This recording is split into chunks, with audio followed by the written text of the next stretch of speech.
Добро вечер во вториот дневник на Канал Плюс во последниот ден од овој месец. Следува кратка најава.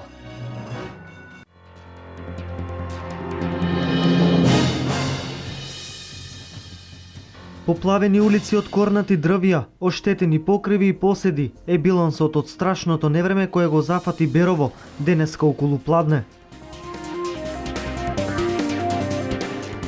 Угостителите во Штип од вечерва и во текот на празничниот викенд ќе имаат продолжено работно време.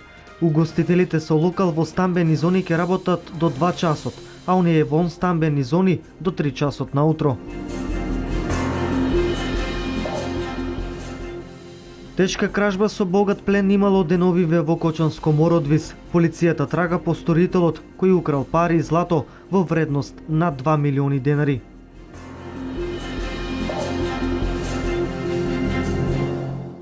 Поплавени улици од корнати дрвја, оштетени покриви и поседи е билансот од страшното невреме кое го зафати Берово денеска околу пладне.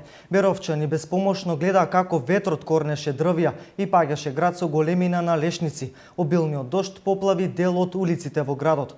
Управата за хидрометеоролошки работи најави дека и понатаму наместа во земјава времето ќе биде нестабилно со локален пороен дожд и грмежи.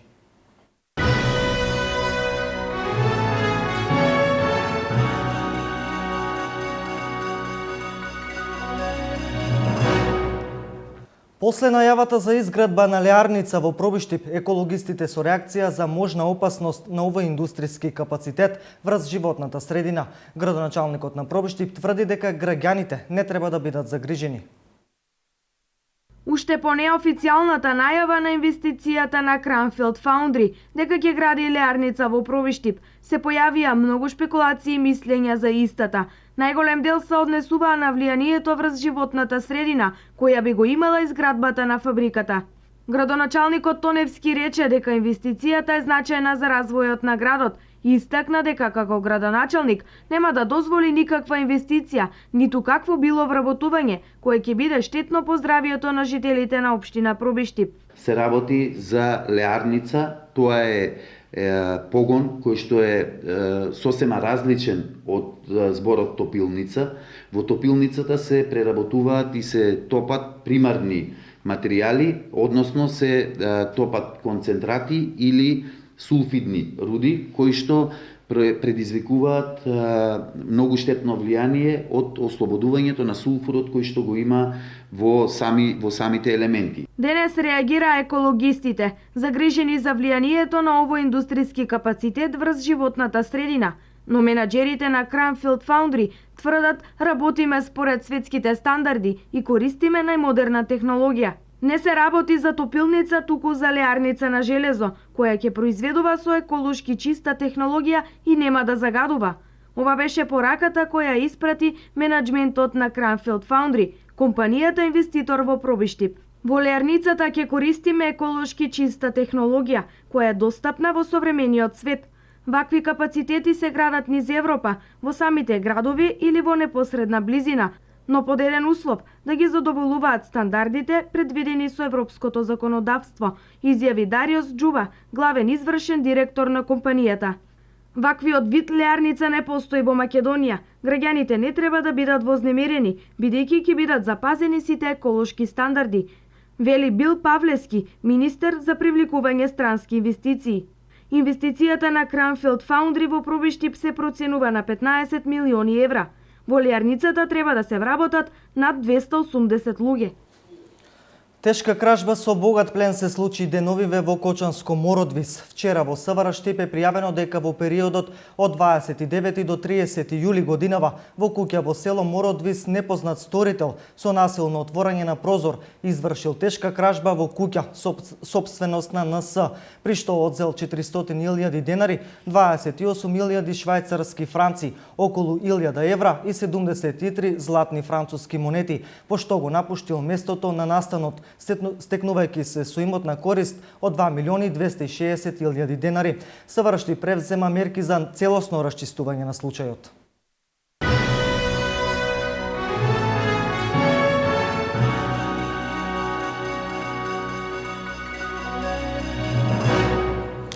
Во подготовка се градежни зафати за рехабилитација на патниот правец Делчево-Голак. До крајот на годината се очекува да бидат избрани изведувачите на градежните работи за делницата во должина од 10 км, која ќе биде проширена за 1,5 метар. Долгоочекуваната реконструкција на патниот правец Делчево-Голак пред својот официјален старт. Во тек е тендерската постапка за избор на изведувач, постапка по која и официјално ќе започне неговата рехабилитација. Некаде до крајот на годината веќе би се знаело кој ќе биде изведувач на градежни активности, кој ќе биде надзорен орган и би можело да отпочнат градежните активности, со тоа што исто така проектирано е градежните активности да завршат некаде од прилика за 12 месеци, односно за цела година. Во должината патниот правец нема да претрпи промени. Патниот правец ќе претрпи во однос на, како што реков, на ширината, со сега ширина од 3 метри, променлива ширина од 3 метри, проектирана ширина сега на новиот коловоз е 4,5 метри на коловозот, плюс дополнително по 1 метар од страни за банкини, риголи и други придружни патни објекти. Рехабилитацијата на патниот правец Делчево-Голак нема да има било какви штетни влијанија по човековата околина. Овој податок се темели врз извештајот за влијанијата врз животната средина, кој што вчера беше презентиран на јавна консултација одржана во Делчево. Во текот на проектирањето на овој пат водено е сметка да се запазат сите еколошки позитивни потреби и да се намалат влијанијата врз медиумите на животната средина. Предвидено е мониторинг план, како и план за намалување на истите влијанија. Јавното претпријатие за државни патишта во соработка со општина Делчево ќе има и воспоставено механизам на, така да кажам, слободно жалби и поплаки, со кој што локалното население би можело да го изрази своето незадоволство или задоволство со реализацијата на овој проект. Инаку рехабилитацијата на патниот правец Делчево-Голак, јавното претпријатие за државни патишта, го реализира со финансиска поддршка од Светска банка. Предвидениот буџет за рехабилитација на оваа делница е во висина од 1.455.000 евра. Реализацијата на овој проект ќе биде од огромно значење за заживувањето на туризмот во Делчево. Денес се асфалтира улица Рибник во Штип, во должина од половина километара со површина од 4.600 метри квадратни. Вредноста на проектот изнесува 1.900.000 денари. Течат и завршните подготовки за асфалтирање на 4 улици во село Чардаклија. Продолжува асфалтирањето на улици во Штип. По вчерашното завршување на крак од улицата Маршал Тито кај детската градинка Вера Циривири Трена и улиците во Долна Железничка, денес нов асфалт на улицата што води кон бањата Кежовица. Денес се асфалтира улицата Рибник. Таа е во должина околу пола километар или вкупно 4.500 метри квадратни. Вредноста на оваа инвестиција, односно реконструкцијата е 1.900.000 денари. Ова улица која се протега од училиштето Искра преку мостот на Брегалница беше доста оштетена, поради што представуваше голем проблем за сите оние кои имаа потреба од физикалната терапија и од бањата Кежовица. Со незината реконструкција и асфалтирање, значително ќе се подобри сообраќајната комуникација со овој бањски комплекс, кој се повеќе го посетуваат гости од другите градови и од соседните држави.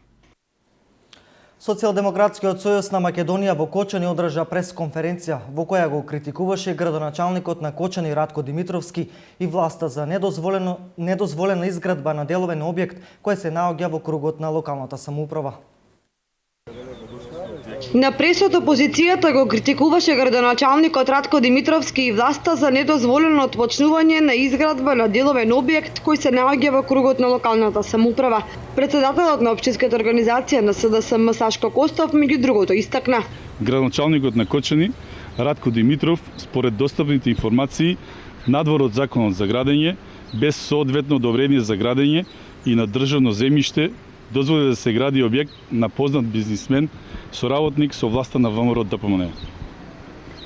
Станува збор за дворната површина пред општинската зграда заведена под КП 11790 за КО Кочани. Објектот изграден спротивно на законот за градење, поради тоа што за извршената градба не постои соодветна градежно-техничка документација.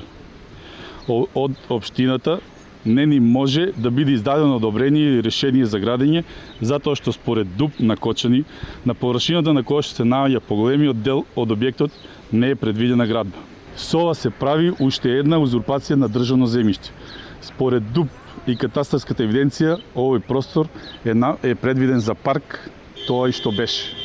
Паркот, односно КП 11792 за КО Кочани, е собственост на Република Македонија. Градоначалникот со демант за обвинувањата од опозицијата дека секој граѓанин во Кочани би посакал доведување на познат трговски бренд во Кочани, односно нови 18 вработувања во овој современ објект и со факти дека објектот и земјиштето се на Сдруженијето на пензионерите од Кочани и тие во нивна постапка го изнајмеле на најповолниот понудувач. Затоа сите обвинувања ги сметаме за нелогични и ги отфрламе било какви партиски и бизнис сделки. Градбата е легална, инвестициите продолжуваат, стои во соопштението на градоначалникот Димитровски.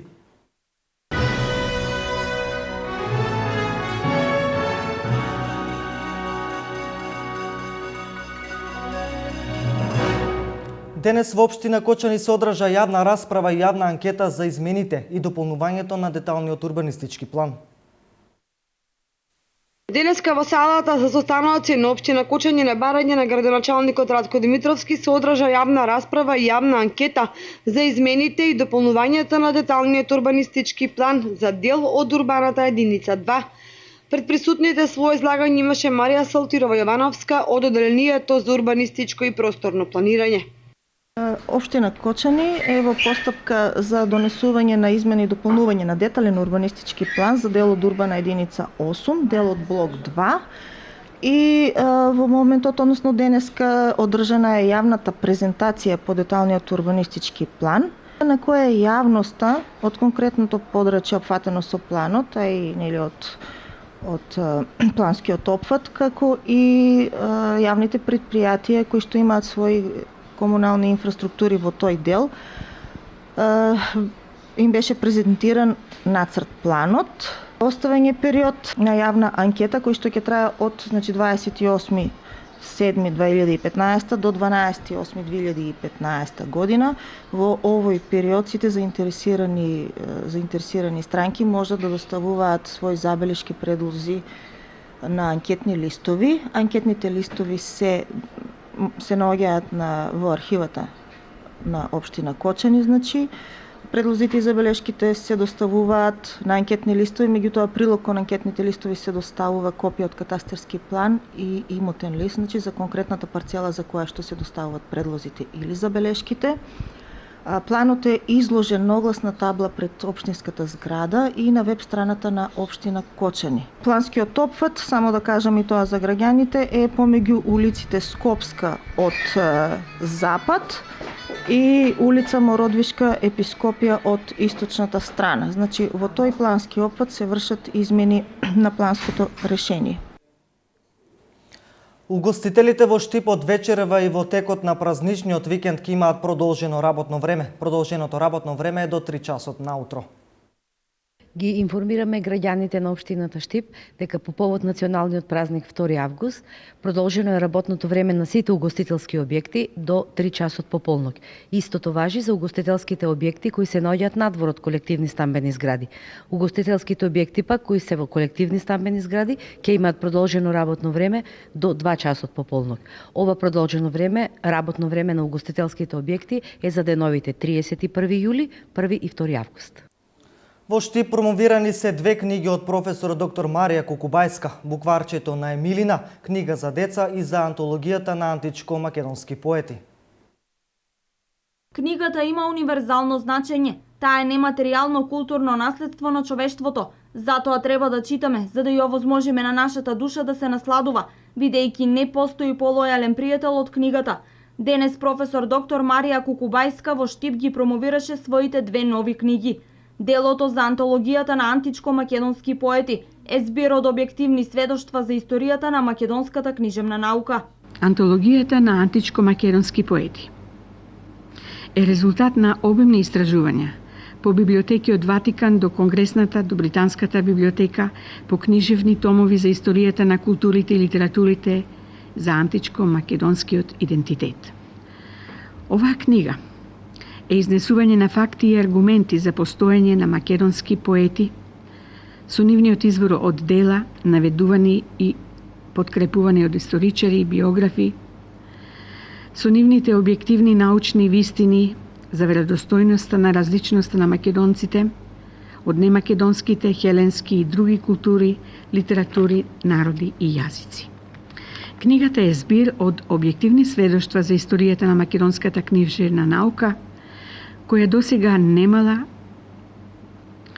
истражувачки тимови, вклучени македонски автори од толку ран период во македонската културна историја. Денес беше промовирано и букварчето на Емилина, книга за деца со вежби за описменување и запишување на формите кои ги сочинуваат буквите од македонската азбука. Следејќи научната литература за детскиот развој и воспитување во западните и источните пракси, заклучив дека е време веднаш да се пристапува кон поместување на границите на описменување на децата од 7 или 6 години во некои земји на 3 години, како долна граница на спремноста на детето да се учи на совладување на азбуката, во оваа книга на македонската азбука. Уште еден битен сегмент во мисијата и методологијата на описменување преку ова букварче за 3, 4 или 5 годишни ученичиња е и промоција на улогата на родителот и на семејството. И вториот дел на букварчето на Емилина веќе е подготвен за печат. Тој ќе служи како унапреден практикум на наученото од првиот дел, додава авторката. Инаку овие две книги своја промоција ќе имаат и во Скопје на 4 август. Горештините и сушата го зема данокот на градинарските производи, велат производителите кои дел од своето производство денес го нудеа на пазарот во Штип. Цените на сезонското овош и зеленчук за купувачите се добри. Градскиот пазар во Штип денес со мощна богата понуда. Овој пат сакаме да ви ги пренесеме искажувањата на производителите, како со високите температури се справуваат градинарските култури како што се дињите и доматите, кои во овој период од годината покрај пиперките и лубениците се најбарани од страна на муштериите. Пазарот ретко може да се најде убава диња. Овие од кај се? Од Сушево. Постојано одгледувате таму? Да. Земјата ли ги прави или семето? Па зависи земјата повеќе. Да. Благи си, благи? Супер се. Која сорта? Добре, Фарис. Да. Има ли производство година? Слабо. Зошто? Слабо. Голема температура, не успева. Горат на нивата. Гледаш, ситни устана, нема добар квалитет. А блажина има? Имат блажина. Просечно колку нараснуваат по големина? По кило, 2? 2 кила. 2 кила најголема. Колка површина имат? Па околу 4 декара. Колку планиравте да добиете? Слабо. Слабо. Многу слабо. Родија колку требаше да даде? Ако Родија можеше да даде 2 декара околу 3 тона. Али на половина. Слично сонцето се одразува и врз доматите, се пожали производителка од Градовци Кочанско. 2 декара. Има ли добар род? Нема. Суша. Суша. Сонцето е лоша работа. Лоша работа. За току му се падна прегоре. И сега по која цена го дава? Па 25-20. Која сорти имате? Ова е розов, воловско срце, така го викат. А ова е оптима. Двата се добри? Добри се. Убави се за јадење. Во Штип денес се пазаруваше пред пладнето, додека сонцето се уште не зрачеше со целата своја силина. По пладнето производителите и продавачите се криеја во сенките во очекување на нови муштерии од конфекциите.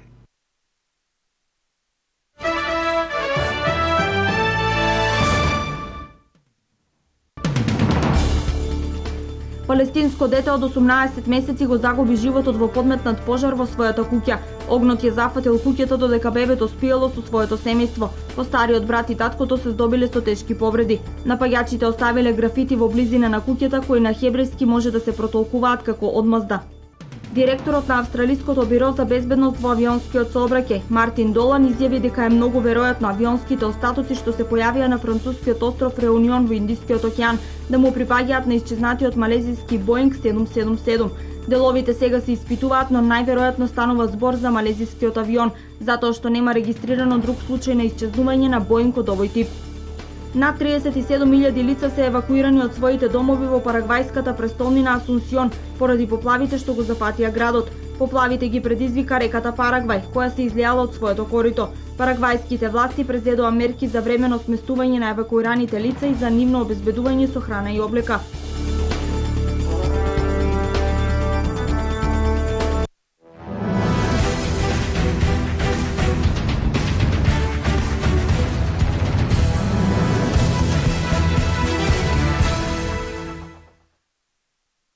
Фудбалерите на Работнички со победа 1-0 без примен гол ќе патуваат на реваншот од третото коло од квалификациите од Лига Европа кај турскиот тим Трабзон.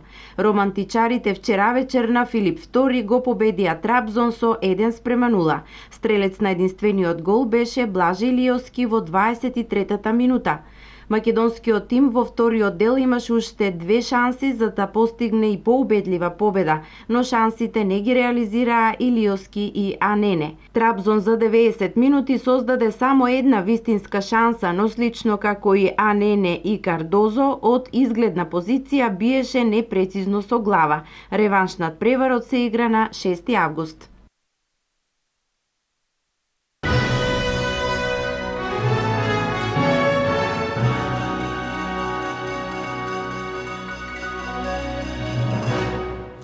Овде е крајот на дневникот. Со нови информации се гледаме утре. Канал Плюс ви посакува пријатен викенд.